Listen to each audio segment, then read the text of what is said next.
السلام علیکم ورحمۃ اللہ وبرکاتہ۔ آج صبح ایک پیغام دینا چاہوں گا میرے پیر و مرشد قاسم علی شاہ صاحب کا۔ وہ فون کے آداب اور معاشرے پر جب بولتے ہیں تو وہ چھوٹی چھوٹی ٹپس دیتے رہتے ہیں کہ اپنا ایمان بھی بچ جائے اور کام بھی ہو جائے۔ وہ یہ ہے کہ صبح میں نے ایک شخص کو فون کیا، فون میرا نہیں اٹھا رہا تھا، تو میں نے کہا فون نہیں اٹھا رہا، منفی جیسے ہم سوچتے ہیں کہ فون نہیں اٹھا رہا، جان بوجھ کے نہیں اٹھا رہا۔ پہلے میرے شیطان میرے ساتھ حاوی ہوا تو اس نے مجھے یہ بات کہی۔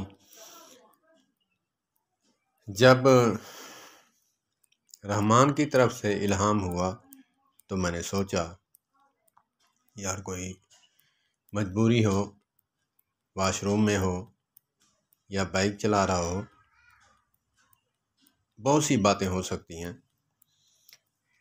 پھر کیوں نہ میں دوسرے نمبر سے ٹرائی کروں، اگر اٹھا لیتا ہے تو میں سمجھوں گا کہ میرا نمبر جان بوجھ کر نہیں اٹھایا۔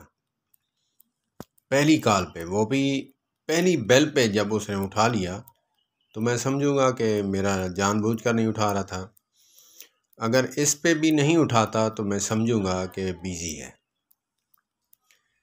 اور اس سے میں تو مثبت پیغام دینا چاہ رہا ہوں، اس سے اگر کوئی بندہ غلط منفی پہلو نکالے تو اس کی مرضی ہے۔ تو ایک بات یہ بھی ہے کہ ایک بندہ قرض دینا ہے، اس نے آپ نے پہلی کال کی، اس نے نہیں اٹھایا، تو یہ بھی فارمولہ ہے کہ وہ آپ دوسرے نمبر سے کال کریں تو اس کو پکڑ سکتے ہیں۔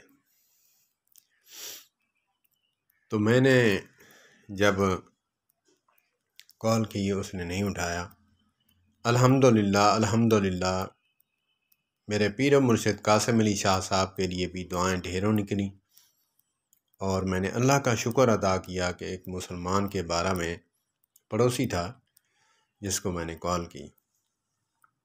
تو ایسا مسئلہ تھا کہ اس نے کچھ پیسے دینے تھے، کوئی گلی کے سامنے، اس کے گھر کے سامنے کچرا پڑا ہوا تھا، تو میں نے اس کو کہا کہ اٹھوا لو، تو اس نے کہا کہ آپ اٹھوا دو، میں آپ کو پیسے دے دوں گا۔